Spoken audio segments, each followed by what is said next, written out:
Bonsoir à tous, bienvenue dans cette édition. Le président de la République, professeur Alpha Condé, a reçu en audience ce mardi le vice-ministre russe des Affaires étrangères et représentant spécial de la Fédération de Russie en Afrique et au Moyen-Orient. Le renforcement des liens de coopération et la tenue du prochain forum Russie-Afrique étaient au centre des échanges.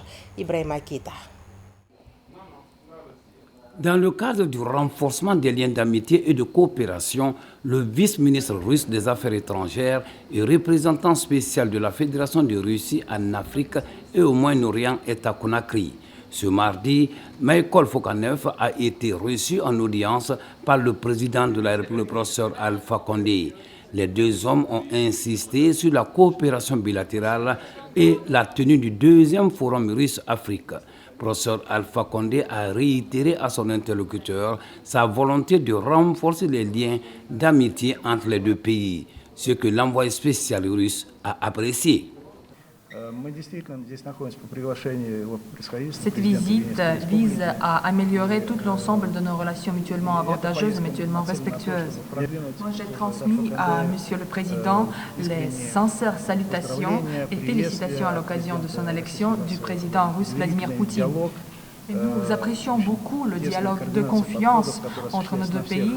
Nous coordonnons d'une manière étroite nos approches et nous apprécions beaucoup le dialogue entre nos leaders, le président Condé et le président Poutine, ce qui nous sont une orientation pour le développement de l'intégrité de nos relations amicales. Et nous sommes aussi extrêmement reconnaissants à nos amis africains pour leurs estimations, considérations, comment préparer d'une manière au maximum efficace la deuxième édition du Forum Russie-Afrique avec la participation de nos leaders. Et nous sommes vraiment reconnaissants pour l'hospitalité qui nous a été montrée, pour l'accueil chaleureux qui nous a été réservé, pour l'entretien avec son Excellence M. Alpha Condé, le ministre de la Défense, le ministre des Affaires étrangères. Et nous allons travailler ensemble et rester en contact pour le bénéfice de nos deux pays et nos deux peuples. Dans une brève intervention, le chef de l'État, après avoir magnifié les liens d'amitié et de coopération entre la Guinée et la Russie qui datent de l'indépendance, a souhaité la diversification du partenariat qui doit toucher plusieurs secteurs. Tout le monde sait que les relations entre la Guinée et l'Union soviétique d'abord et la Chine sont de très vieilles relations parce que lorsque nous avons voté le 28 septembre l'indépendance, le 29, le général de Gaulle a fait partir tous les cadres français qui étaient là. À l'époque, la Guinée n'avait qu'un seul médecin, feu Dr Ba et Bamkava Kiwendouri. Donc, c'est l'Union soviétique et la Russie qui sont venus à notre aide. C'est de très vieilles relations. Et nous continuons à avoir ces bonnes relations. La preuve, la plupart de notre armée, les armées ont été formées en Union soviétique, en RDA, en Tchécoslovaquie. Donc, c'est un plaisir pour moi de recevoir l'envoyé spécial du président russe Bogdanov, qui est d'abord un ami personnel, parce que ce n'est pas la première fois qu'il vient en Guinée, nous avons eu à faire beaucoup d'échanges. Donc, nous souhaitons toujours renforcer nos relations avec nos amis russes. Et je n'oublie pas que la première lettre de félicitations que j'ai reçue après les élections présidentielles venait du président de la Russie. Donc nous comptons davantage développer nos relations dans le secteur routier, chemin de fer, etc. Nous sommes très heureux de la présence de Russell ici, qui est là depuis un très bon moment et qui participe au développement de la Guinée. Et nous espérons que d'autres sociétés russes viendront aussi dans le secteur d'un minier, dans le secteur des infrastructures, chemin de fer, etc. Cette audience est une autre preuve de la volonté du chef de l'État davantage ouvrir le pays aux partenaires désireux de mieux investir en Guinée. Après Sékou Touréa, le vice-ministre russe a été reçu par son homologue guinéen des Affaires étrangères. Les deux personnalités ont passé en revue plusieurs questions, dont les préparatifs de la deuxième édition du sommet Russie-Afrique. Mohamed Seassouma, Bakary Bamba Condé. La Guinée et la Russie déterminées à maintenir leur coopération. C'est la volonté exprimée autour de cette rencontre. Plusieurs domaines d'activité sont passés en revue comme pour réaffirmer davantage l'amitié entre les deux pays. C'est le représentant spécial du président Vladimir Poutine pour le Moyen-Orient et les pays africains, en même temps vice-ministre des Affaires étrangères, qui est porteur du message. Aujourd'hui, nous avons eu l'opportunité de débattre de l'intégrité de nos relations, de notre partenariat, notamment notre coopération au format multilatéral à l'ONU, de nos relations commercio-économiques, humanitaires, de renforcement de la capacité de combat de la Guinée, de tous les domaines qui sont très importants pour notre coopération. Autre sujet débattu, la tenue très prochaine du sommet Russie-Afrique. Le rôle d'intégration qu'a joué la Guinée lors de la première édition est vivement salué. La deuxième se prépare déjà. Maintenant, vous savez que nous sommes en train de préparer activement la deuxième édition du Forum Russie-Afrique, dont la première édition a eu lieu à Sochi, en Russie, en 2019. Le président Alpha Condé a participé personnellement à cet événement dans les formats multilatéraux, mais il a eu aussi une rencontre séparée avec le président Vladimir Poutine. Et maintenant, nous sommes venus aussi pour débattre des modalités de l'organisation et de la substance pour l'organisation du deuxième sommet avec nos amis guinéens. C'est une importante rencontre créée sur l'initiative de la Russie. La Guinée souhaite pleinement tirer profit pour son développement.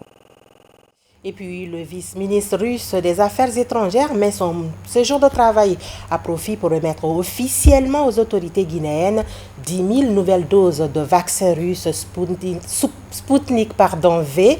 Ces vaccins réceptionnés hier lundi ont été livrés par la compagnie Roussal avec 40 000 seringues et des réactifs pour des tests rapides. Mamadi Ternakamisoko. Au-delà de l'assistance médicale, un symbole qui traduit l'excellence des relations entre la Fédération de Russie et le gouvernement guinéen. Pour cette deuxième livraison, ce sont 10 000 doses de vaccin Sputnik V qui sont réceptionnées à l'aéroport de Conakry.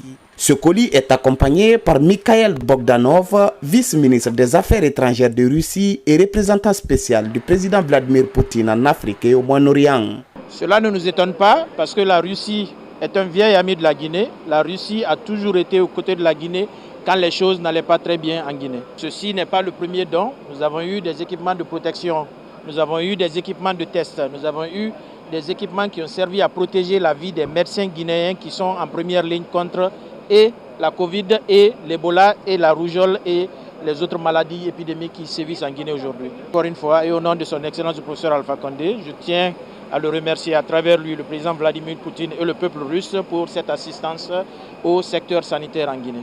Cette livraison a été facilitée grâce à la compagnie minière Roussal Guinée qui a pour l'occasion mis à la disposition des autorités sanitaires 40 000 seringues et des réactifs pour des tests rapides. Des intrants devant faciliter les interventions sur le terrain de la riposte. On a reçu une quantité de vaccins que nous avons commandés à la Russie.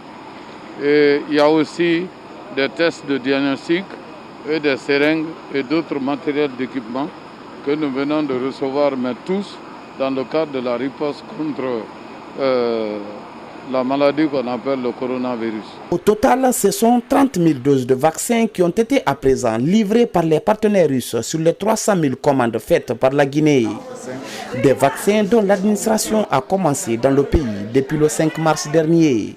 À ce jour, plus de 25 000 personnes ont été vaccinées contre le Covid-19 en Guinée grâce aux vaccins russes et chinois. La journée mondiale de lutte contre la tuberculose sera célébrée demain 24 mars. En Guinée, plusieurs activités sont prévues, notamment la sensibilisation des populations.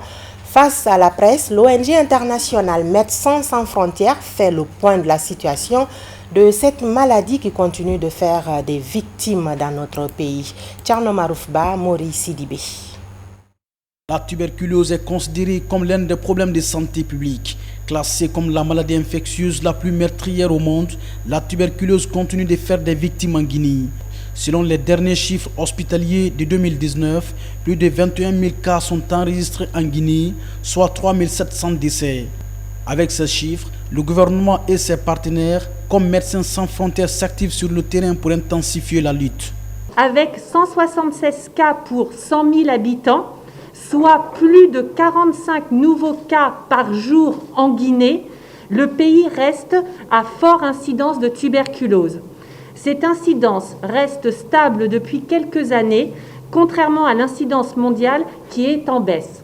Cependant, on peut reconnaître à la Guinée une très forte augmentation du taux de couverture du traitement antituberculeux, passant de 65% en 2018 à 73% en 2019.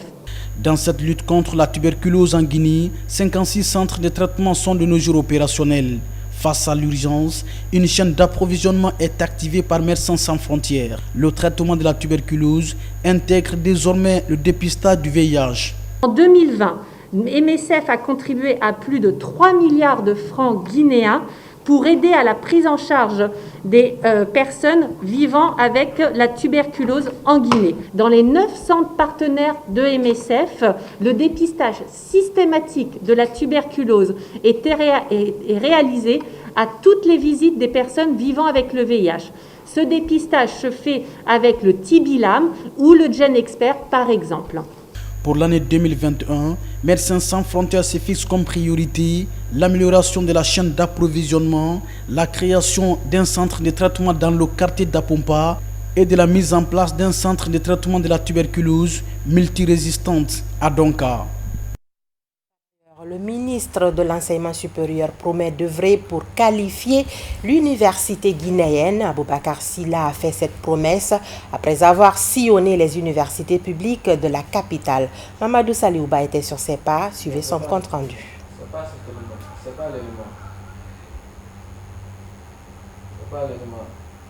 Non. Ça va pas, non? Mais ce savon, avec son apparence banale, est fabriqué de façon minutieuse, avec pour matière première l'huile rouge et la soude caustique. Ici à CBA, 300 femmes s'activent chaque jour. Chacune a un poste bien précis. Les temps sont durs, mais la présidente du groupe a trouvé une voie de sortie pour ne pas que ces femmes chôment. Avec 300 femmes, les tâches sont bien reparties. Certaines vont au marché pour vendre, d'autres restent à la base pour taper le savon. Chacune fait ce qu'elle veut. C'est grâce à ce partenariat avec ses fournisseurs que Kankou Keita arrive à faire tourner sa coopérative. 10 fûts sont mis sur le feu par jour pour une production journalière globale de près de 15 000 morceaux de savon Kabakoudou. Parmi ces braves dames, travaillent 10 jeunes diplômés chargés de modeler et de découper le savon. Un travail grâce auquel ils subviennent aujourd'hui à leurs besoins. Ça nous rapporte assez de choses parce qu'au prime abord, après les études, on n'avait pas de quoi faire. Donc il fallait chercher où trouver ici de quoi manger. Donc puisqu'on a terminé les études, ainsi on s'est rapproché de la dame. Nous sommes pris aussi par le travail effectué. Et franchement, nous remercions ainsi le gain que nous gagnons. La ministre des Droits et de l'Autonomisation des femmes, qui a assisté à la production d'une bonne quantité de ces savons, dit être émerveillée par la bravoure de la femme guinéenne. Je vois que ces femmes réellement sont déterminées et ce groupement a un emploi, des employés directs de 10 personnes, que des jeunes diplômés. Ça nous a émerveillés de voir des jeunes diplômés qui sont vraiment à la quête du bien-être, venir travailler, aider les femmes. Nous avons vu dans les difficultés dans lesquelles ces femmes travaillent. Ces femmes du groupement CBA de Lansana ont commencé petit. Aujourd'hui, elles occupent une grande cour où elles font leur production de savon. Mais elles visent plus loin et comptent sur l'appui du gouvernement pour bien progresser dans cette activité. Voilà, vous l'avez bien compris, c'était un reportage sur le groupement CBA de Lansana, spécialisé dans la fabrication du savon communément appelé Kabakoudou, un savon très apprécié des consommateurs pour son accessibilité et surtout son coût abordable. Voilà qui met fin à cette édition. Merci de l'avoir suivi. Passez d'excellents moments en compagnie de nos programmes. À demain.